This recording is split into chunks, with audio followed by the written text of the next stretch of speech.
Let's move on to this question from JT. What's the roadmap for OKC to actually use their picks to be a competitive team? Who or what are they waiting for to become available? That's an interesting question. And so when you look at, we know they have a boatload of picks moving forward. And you can't get too bogged down with the future commitments because those are future commitments. Like they can be moved in the middle of the season. They're not taking up a roster spot right now.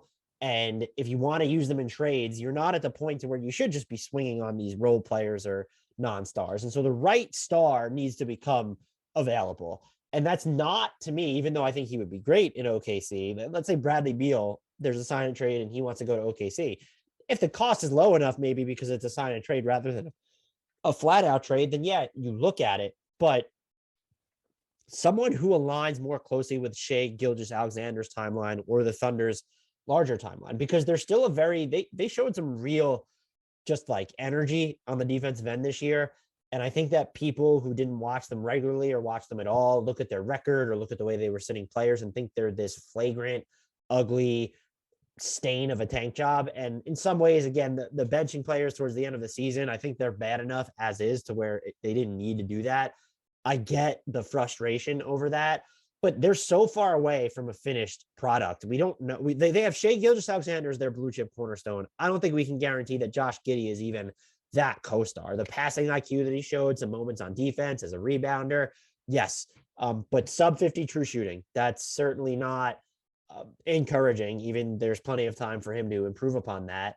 So you don't want to rush it for the wrong player. And the way to frame this, and I don't know who to like would identify as this, you need the next Shai Gilgeous-Alexander to become available. You got him, yes, while you were giving up a star in Paul George, but you need a team to be willing to move a superstar in that type of a timeline. Like if Karl-Anthony Towns all of a sudden wanted out of Minnesota, which I don't think he does, let's just make that clear, or a Devin Booker in Phoenix, who clearly is not going to want out of Phoenix, you have to look for that age of a player, unless they're such a megastar that it really doesn't matter. And again, that's most of those times, like Jason Tatum's not just going to want out of Boston, and Luka Doncic is in that time frame, but he's not just going to want out of Dallas. At least I don't think.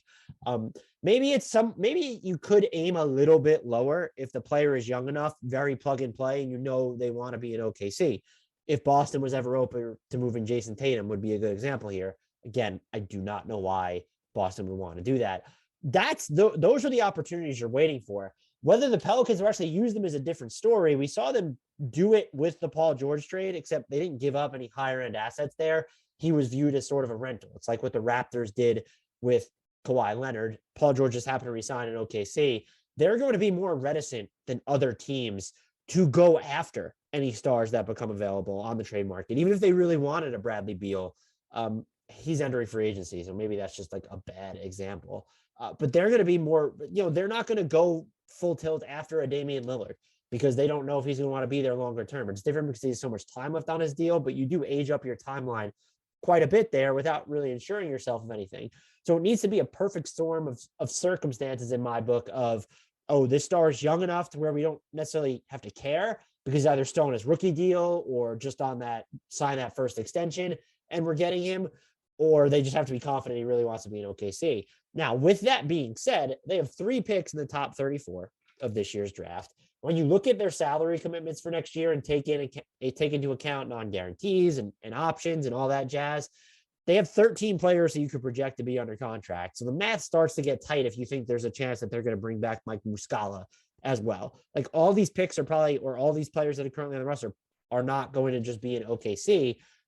I would bet against them, though, making this really big time move, at least right now, unless, again, there's a unique situation where a player who has a ton of time left on his deal and is maybe also young enough to align with Shai Gilgeous-Alexander for them to go all in that route. Or at the very least, you need to be a playoff team before you're making that move, rather than trying to get the player that's going to make you a playoff team. I think that's what they're thinking with all these first round picks is we're eventually going to strike gold on someone to pair with Shai Gilgeous-Alexander. Maybe they did with Josh Giddey already. They're probably going to try and hope that they do so again, though, because Giddey is not what you would call of the sure things in this draft class. I do not believe that he is one of them. And so that's where I'm at with the Thunder. I do wonder what the timeline is for them to become super competitive. If we get into next season and we're in late February, March, and they're still just benching all these guys because they want to be so bad, I can understand the frustration. But this is a rebuild more than it is the Sixer style process, because they do have Shai Gilgeous-Alexander.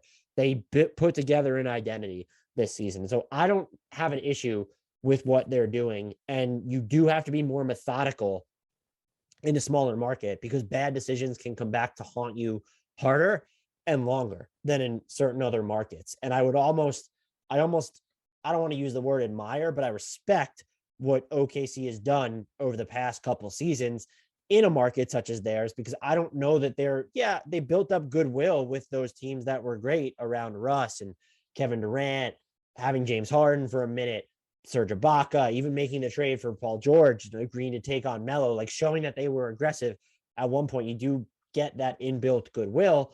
That being said, it's tough to stomach 2 seasons of really bad basketball. And look, going back to getting Chris Paul, the Russell Westbrook trade, and still being good right after that. So I respect that they're willing to take such a long time to go through this process. And maybe I would have a bigger issue with it if they turned around like everyone wanted them to last year and traded Shai Gilgeous-Alexander rather than paying him. They didn't do that, though. At least technically not yet. His extension kicks in next year, so we can wait and see. But I wouldn't expect them to do that. So that's where I'm at with the Thunder.